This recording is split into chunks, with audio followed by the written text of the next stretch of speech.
So, ladies and gentlemen, on Sports File today, we're taking the second part of a three-part look at the dynasty of the Oakland A's of the early to mid 1970s.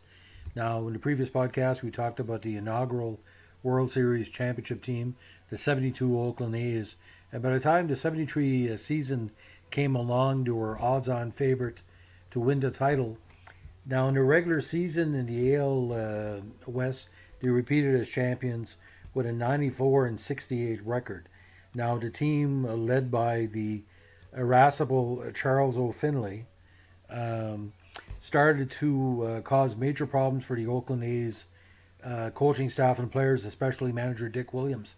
And as the season went on, the battles between Charlie Finley, the players, and the manager led to an extension that Williams said he probably wouldn't return for the 1974 season, no matter how much Charlie or how much success Charlie would pay, how much success that Oakland would have. Now, that season, the A's had a very, very strong lineup. Now, in the off season, they made a big decision to get rid of first baseman Mike Epstein and the release of Orlando Cepeda.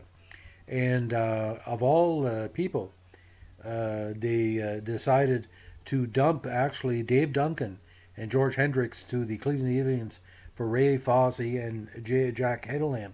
And Fosse gave Oakland a better option in the defensive style on catcher. Now, in the regular season, they had three 20-game winners, and their pitching staff was the best in the league. They had Jim Catfish Hunter, Ken Holtzman, and Vida Blue getting 20 wins each. Of course, with the ever comparable Rolly Fingers in the bullpen, they had some great pitching that year.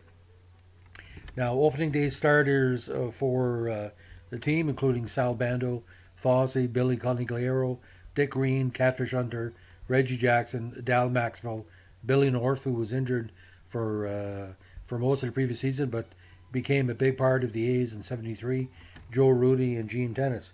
Now, this year also included the rise of the Kansas City Royals in the standings, even though we're just an expansion team of a few years previous. They only finished 6 games out of first place with an 88-74 record.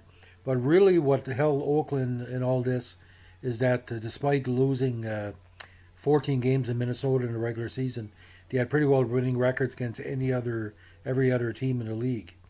Now, this was weird as well. They picked up another Alou in the regular season by picking up Jesus Alou from the Astros on July 31st. And Gonzalo Marquez also was traded for utility player Pat Bork. So there was some, some movement of the team, but on most days, Oakland had one of the best hitting teams in the league. And what really helped him as well, he moved Tennis to first base from catcher, and he increased these totals substantially with 24 homers and 84 RBIs in the regular season. Bando had another great year, 29 homers, 98 RBIs. And of course, the straw was stirred to drink. Reggie Jackson with 32 homers and 117 RBIs. And DH were better than last season, as Darren Johnson had 19 homers and 81 RBIs. But he had a very complimentary, secondary starters with Angel Manuel, Ten Kubiak, Jesus Alou, Mike Hagan, Vic Delvilio, Pat Bork, Jay Johnstone. So they had, enough of a secondary role in the team. Now, the only problem with Oakland that year, the fourth starter, Blue Moe Odom, had an off season with only 5 wins and 12 losses and a very disastrous ERA. But Rolly Fingers again had a great year with a 7-8 record with 22 saves. Daryl Knowles had 9 saves in a regular season with a 6-8 record. And Horatio Pena, which was kind of the setup man, played 47 games with a 6-3 1-loss record with 8 saves.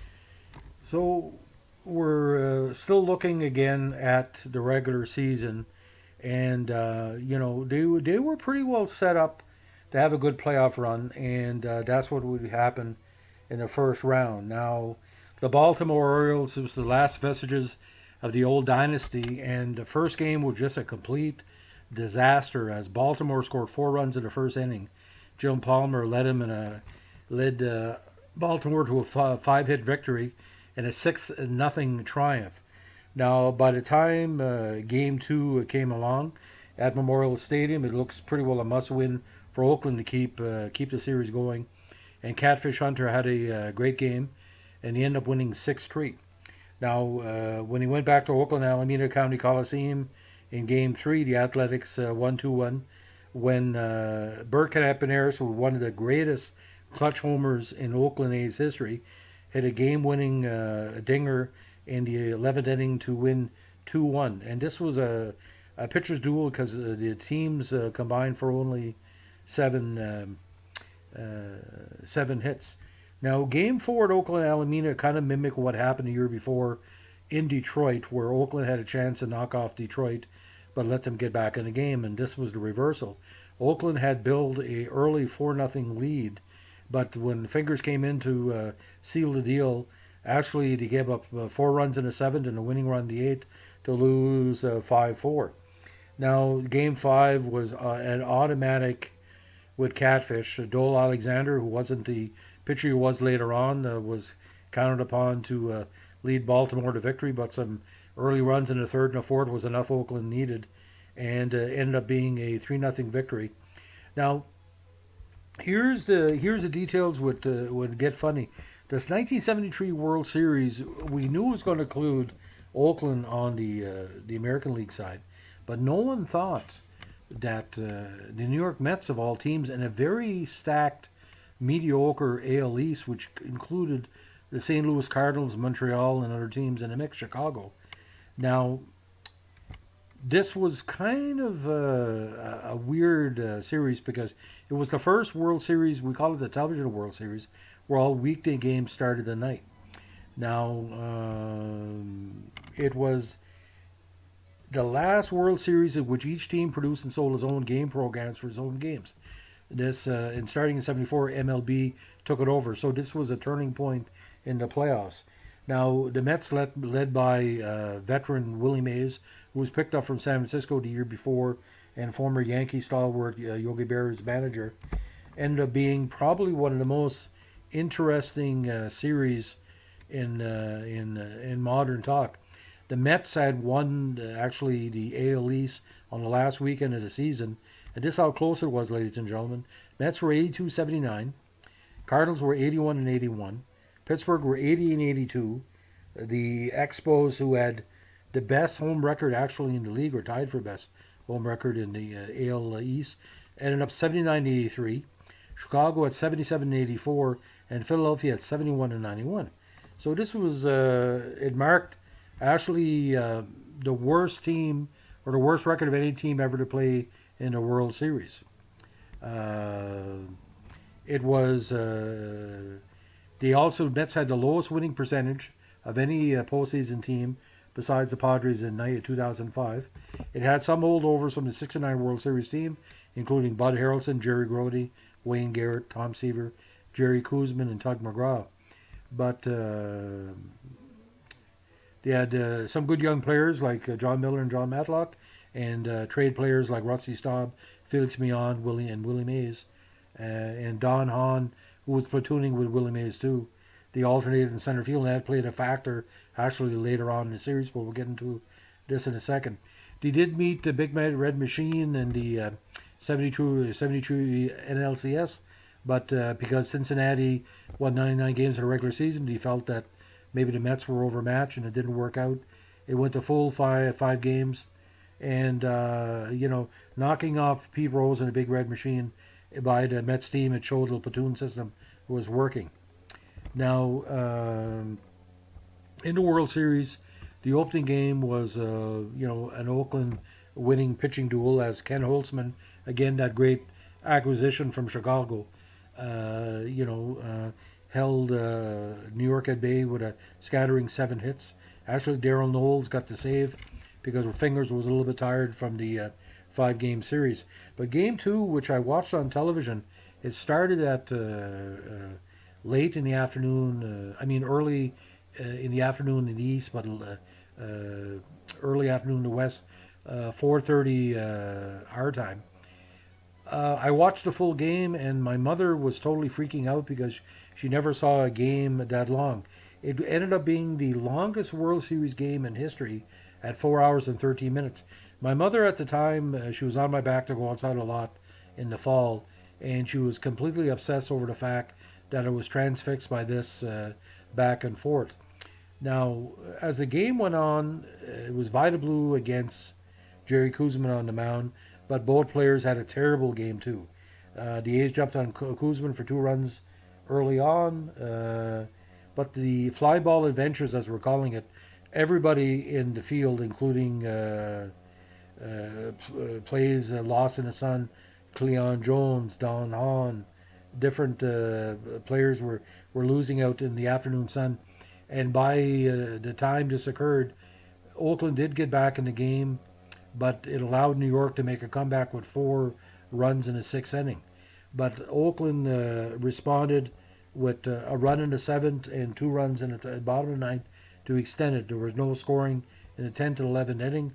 McGraw was putting in extra innings. Now, the game was knotted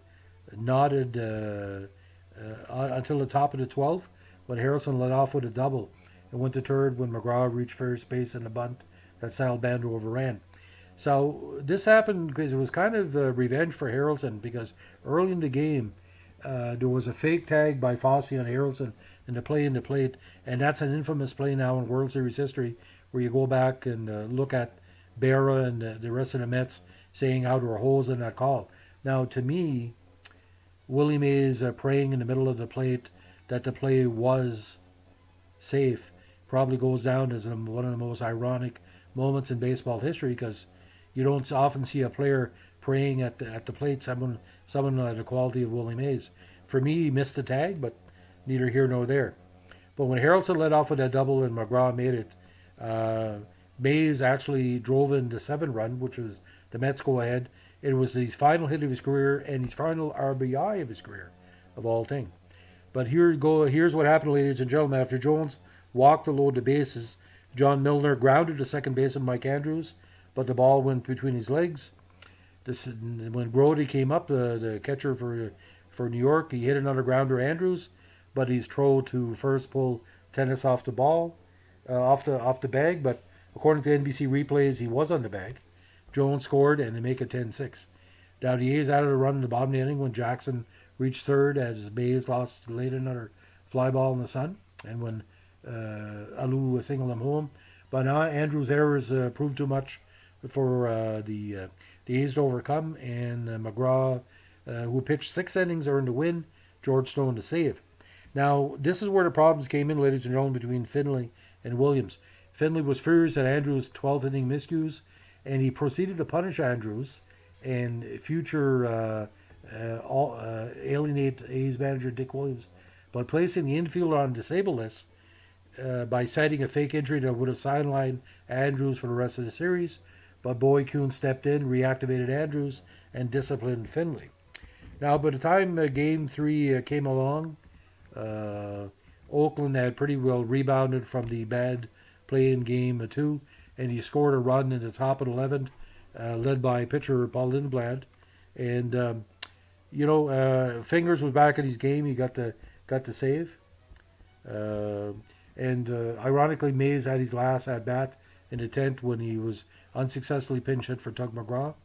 And Campaneris was a hero again as he singled home Ted Kubiak in the top of the 11th inning to do it. Now, New York had to pretty well win Game 4, and that's what they did on the back of an injured Rusty Staub, who was, had a shoulder injury from a great play made in the NLCS. Staub hit a 3-run homer to left center. Blue Moon Olam replaced Ken Oldsman, but Staub hit another 2-run single to give him 5 RBIs. John Matlock got the win, and Ray Sadecki got the save for the Mets. Now, Andrews did reappear in this game as a pincher in the 8th, getting a standing ovation from the Mets home crowd. And it proved to be actually Andrews' last ever major league at-bat. So all this drama was going on with Charlie Finley, the Mets, the big thing, Willie Mays' career kind of coming to an end. Game 5 actually was Jerry Koosman's, I think, best game as a Met. He held Oakland to 3 hits, winning in a 2-0 shutout. And Vida Blue, of course, being the great player he was held back. Now, Game 6 with the Mets having a chance to win the World Series back in Oakland. They had every opportunity to do it. They had Tom Seaver on the mound, but as Reggie Jackson said in many published reports, he wasn't Tom Seaver that day. I don't know if the amount of pitching he had done or the stress of being in the series. Reggie Jackson doubled and drove in Joe Rooney in the first inning and had another run-scoring double in the third to get in Sal Bando, get a 2-0 lead. And this is where the Miss October really came in because Jackson really killed the Mets in his game, and he dominated the Mets pitching staff. He showed that he didn't need a homer ball. He could be a single hitter or a double hitter. And by the time Game 7 came along, we pretty well knew that was going to be it for New York. In the game, Campaneris and Reggie Jackson hit clutch home runs in support of Ken Holtzman. New York was held to 2 hits. The 8 hits on 2 runs. 5-2 for Oakland. And, of course, the big celebration at the end, everybody was happy. Oakland had won back-to-back. But, the Mets had overachieved, and the terminology that Tug McGraw used, that you got to believe. And that's been a kind of a mantra for all the Mets teams since, especially '86 with the World Series victory. And get this, there were different records set on this too. For some reason, Gene Tennis was getting a lot of walks in the series. He got 11, which tied Babe Ruth for the all-time record, who had 11 with the Yankees in 26. Now, Wayne Garrett was terrible. He struck out 11 times in that series. And Darryl Knowles appeared in all 7 of the games. And that alone is a record that hasn't been broken, obviously. Brandon Morrow had 7 games in the 2017 World Series. But Darryl Knowles was, good value for his style. Now, overall, the Mets did outscore Oakland 24-21 in the series and out-hit them 66-51, but it was timeliness. Most of Oakland's runs came in the third inning, and they usually would score early and hold the plate. And this was also one of the most highly ranked and highly rated TV World Series of all time, and there's a reason why I love this series. The beauty of the Mets being overachievers, Oakland, the damage that was done in old Oakland Alameda, like with the sun and the wind. The Mets stadium were just terrible. There was all kind of divots and different problems. This was sort of like an urban World Series the first time, and they almost had like old-fashioned, minor league ballpark style. It was extremely, extremely unpredictable, this series. And as we get into part 3 about the Oakland, we're going to talk about the Oakland LA World Series battle, which I thought was a big battle. It ended a little bit too soon. I never thought it would end up as quickly as Oakland winning in the third one. But you have to remember, part 2, there's incomplete highlights and games from the World Series online, especially on YouTube. But take a look at them, because seeing Willie Mays' last series and see him struggle, seeing Dick Williams' last days as an Oakland manager, to see the machinations of Charles Finley, who made Harold Ballard and George Steinbrenner look like angels sometimes. Charlie Finley didn't know what he had, and this is the year that really broke them towards maybe they could have won 5 or 6 straight World Series if they kept all the teams. He didn't want to do that. He wanted to control these players. So ladies and gentlemen, we'll leave you go for now. We're going to get to part 3 in the next short while. But if you have a chance, the part 1 is there. Enjoy part 2, and feedback is always good. A like, a subscribe, a comment, always welcome. And look for the bell for the hit the the subscription updates if you do subscribe. Thank you so much. We're nearing 25,000 page views. We appreciate it. And we're not going to say keep your stick in the ice, but in the words of Bert Campaneris, keep your bat in your hands. Don't throw it at the Detroit pitcher, no matter how he tried to hurt you. So, hope this finds you well. Have a good day.